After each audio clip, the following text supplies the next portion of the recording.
అందరికీ హాయ్. రాగి పిండి తోటి కలిగే మనకి శరీర ఉపయోగాలు తెలుసా మీకు? రాగి పిండిలో ఏమేమి ఉంటుంది? రాగులను మనం ఇంట్లో ఏ విధంగా పౌడర్‌గా చేసుకోవాలా? రాగులని ఏ విధంగా శుభ్రం చేసుకోవాలి అని క్లారిటీగా నేను వీడియోలో చెప్తాను. మీరు వీడియో ఎండ్ వరకు చూడండి. వీడియో మీకు క్లారిటీగా అర్థం కాకున్నా నేనైతే నా వాయిస్ ఓవర్‌లో మీకు క్లారిటీగా చెప్తా. రాగి జావ చేసుకోవచ్చు మనం. రాగి సంగటి చేసుకోవచ్చు, రాగి రొట్టె చేసుకోవచ్చు, రాగి దోశ చేసుకోవచ్చు, రాగి ఇడ్లీ చేసుకోవచ్చు. చాలా చాలా రకాల మనం రాగి పిండితో చేసుకోవచ్చు. రాగి లడ్డు కూడా చేసుకోవచ్చు. కానీ అవి ఏ విధంగా మనం రాగులని ఇంట్లో ప్రిపేర్ చేసుకోవాలి పౌడర్లా అని చెప్తా. మనం 2 కిలోల రాగులు తీసుకున్నాం. 2 కిలోల రాగులలో రాళ్ళు ఇట్లా చాలా చాలా చెత్త ఉంటుంది కాబట్టి వాటిని శుభ్రంగా చేసుకోవాలా. ఇదిగో చూడండి, ఆకులు, ఎండిపోయిన ఆకులు ఇలాంటివి చాలా ఉంటాయి.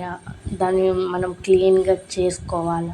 చేసుకొని మనం ఇంట్లో పౌడర్ పట్టుకున్నాం అనుకో మంచిగా ఉంటుంది. బయట కొనే పిండిలో ఏమంటే కొన్ని పౌడర్స్ కలుపుతారు, స్టోర్ ఉండదు. అందుకే రాగులని ఒక మంచి బాసన్లో తీసుకొని అవి ఇక్కడ కొంచెం పెద్దది తీసుకొని మంచిగా శుభ్రంగా ట్యాప్ కింద పెట్టుకొని కడుక్కోండి. ఆ నీళ్ళు చూడండి ఎంత జిడ్డుగా వస్తున్నాయో, అట్లా జిడ్డు ఉంటే పోతుంది. ఒక 3-4 టైమ్స్ మనం శుభ్రంగా కడుక్కోవాలి. కడుక్కుంటేనే మనకి చెత్త అంతా పోతుంది.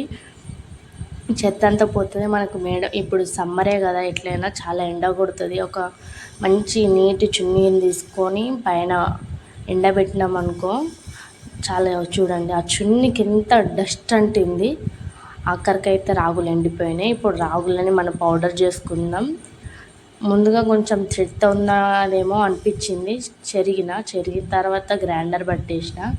గ్రైండర్ పట్టిన తర్వాత మనం జల్లెడ పట్టుకోవాలి. జల్లెడ పట్టుకుంటేనే నీట్గా వస్తుంది. జల్లెడ పట్టుకున్న తర్వాత ఇంకొంచెమే పౌడర్ చేసుకున్న తర్వాత ఇదంతా మిగిలిపోయింది.